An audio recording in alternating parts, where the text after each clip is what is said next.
মনে রাখবেন, একটা আজান আপনার কানে দেওয়ার কারণে আজকে আপনি মুসলমান। আওয়াজ দেয় না, ঠিক না? যে আজানের প্রতিধ্বনিও দেন নাই, নামাজও পড়েন নাই, আবার একটা নামাজ আসবে যেটার মধ্যে আপনি থাকবেন কিন্তু আপনি আদায় করতে পারবেন না, জানাজার নামাজ, ঠিক না? ইমামগণরা বলেন ওই আজানের নামাজটাই জানাজা। ওই যে ছোটবেলায় আপনার কানের মধ্যে, ডান কানের মধ্যে আজান দেওয়া হয়, ওটারই নামাজ হলো নামাজে জানাজা। দোনোটাই আপনার আদায় করার সুযোগ হবে। এটাই সত্য, এটাই হাকিকত, ইজ দ্য ট্রুথ। সত্য বুঝার চেষ্টা করুন, সত্যকে আঁকড়ে ধরার চেষ্টা করুন। এটা পাওয়ারই আলাদা। আপনি কি মনে করছেন এই আল্লাহর সরজমিনের মধ্যে কোনো মুমিন বান্দা ওলি আল্লাহরা নাই? আপনি ভুল, আপনি ফলস। 2 রাকাত নামাজে আল্লাহর কসম করে বলছি, যার কবজায় আমি মাকদুম শাহ মাদানী, আমি মাদানী সাহেবের রূহ আছে, আমি তেনার কসম করছি, লা ইলাহা ইল্লাল্লাহ মুহাম্মাদুর রাসূলুল্লাহ বলনে वालों को शफाअत नबी मुस्तफा की शफाअत হারাম। যে মিথ্যা বলবে তার জন্য আমার নবী সুপারিশ হারাম।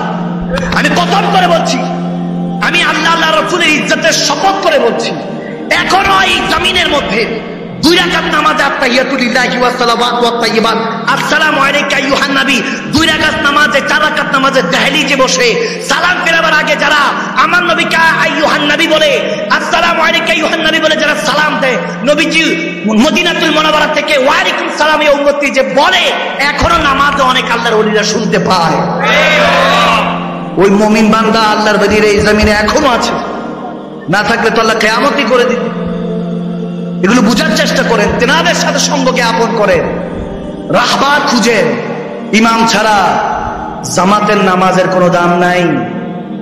মুসল্লি হিসাবে দাঁড়ায় গেছেন, ইমাম নাই, তাহলে জামাত হবে কিভাবে? ঠিক কিনা? এই জন্য আল্লাহ তাবারক ওয়া তাআলা কোরআনে পাকে বলছেন, ইন্নাল্লাযীনা ইউবাইউনাকা ইন্নামা ইউবাইউনাল্লাহ। হে বান্দারা, কিয়ামতের আগ পর্যন্ত হাবিব বলে দিন, আপনি নবীর হাতে বায়াতে রাসূল নেওয়ার জন্য কিয়ামত পর্যন্ত বায়াত এর রাস্তা খোলা আছে। ইউবাইউনাকা মুদারাস সিগা, ফিউচার টেন্স, কিয়ামত পর্যন্ত ওয়ারাসাতুল আম্বিয়া, শায়খে তরিকত ওলি আল্লাহদের হাতে বায়াত নিয়ে আল্লাহ আল্লাহ রাসূলের পথে আসতে হবে, ঠিক না? এটা মাথায় রাখতে হবে। আপনি যদি মুরিদ না হন, তলাবে ইলম না হন, মুরিদ মানে হলো তলাবে ইলম, স্টুডেন্ট, ফলোয়ার, আপনাকে একজন শায়খে তরিকত হাতে বায়াত হতে হবে। আমরা বায়াত ছাড়া এখানে বসে নাই, এত কথা কিমনে বলছি, এটা আমি মাকদুম শাহকে এমনি পড়াচ্ছি না, ওই ফায়া দেওয়ার কাজ ওখান থেকে পাওয়ার পরে এখানে দিতে পারছি।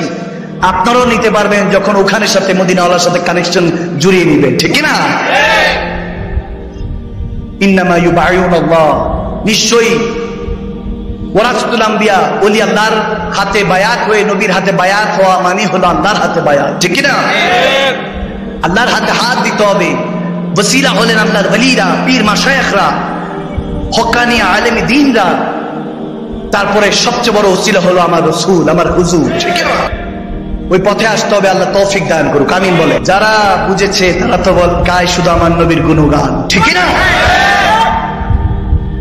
সবাই আল্লাহু আকবার বলেন, আর রিসালাত কই? যখন এই প্রশ্ন কেউ করেছে, আল্লামা জামি উত্তর দিচ্ছেন, আল্লাহু আকবার এতক্ষণ পর্যন্ত নবী বলেছেন, নবী তো আর নিজেরটা বলবেন না, নারা রিসালাত ইয়া রাসূলুল্লাহ। নবী বলতেছেন, আমি আল্লাহু আকবার বলছি, ওমর তো চলে আসছে, চলে তো আসছে নারা রিসালাত লাগানোর মানুষ, ঠিক না?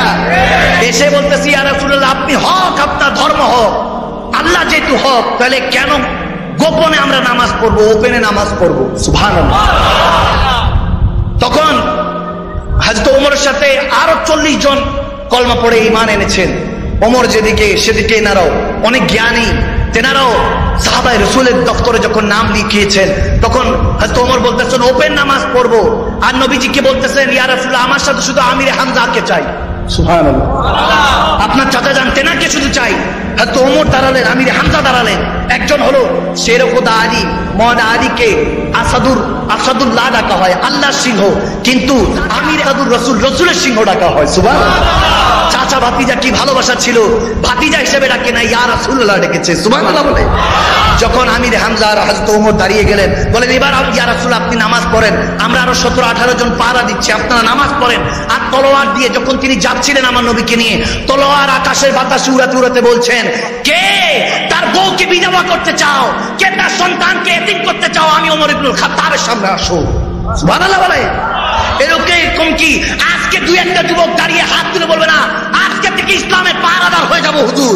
আজকে থেকে কেউ যদি ইসলামের বিয়ের নামে যদি ব্যান্ড প্যাকেজ করে গায়ে হলুদের নামে, কেউ যদি অশ্লীল কাজ করে, কেউ যদি সুদ ঘুষ খায়, কেউ যদি আমার ইসলামকে নিয়ে কটূক্তি করে, হুজুর আমরা আছি। এরকম এখানে দুই একজন দাঁড়িয়ে হাত তুলে বলতে পারবে কিনা হুজুর আমরা আছি? আজকে লাগলে এখন থেকে ওই নামে হোসেনের মতো রক্ত দিয়ে গোসল করতে রাজি আছে, এরকম নাই দুই একটা যুবক দাঁড়িয়ে দেখে। আছো তো তোমরা ইনশাআল্লাহ।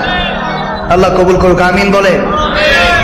সে ওমর ইবনুল খাত্তাবের উত্তরসূরিরা হয়ে যেতে হবে, সেরকম আলীর উত্তরসূরি, সাহাবে রাসূলদের উত্তরসূরি হয়ে যেতে হবে। আল্লাহ তৌফিক দান করুক, আমিন বলে। কষ্ট হয়েছে আপনাদের? আমার মনে হয় আপনাদের কষ্ট হচ্ছে। প্রায় 1.5-2 ঘন্টা চিল্লাইতেছি, থাকা এই বছর এতটুকু বলে আমায় কেরামদের এই রেকর্ড আছে, ঠিক না? আলেমদেরকে ভালোবাসবে, তেনাদের সাথে সম্পর্ক করবে, তেনারা আপনার কানে আজান দিয়েছে।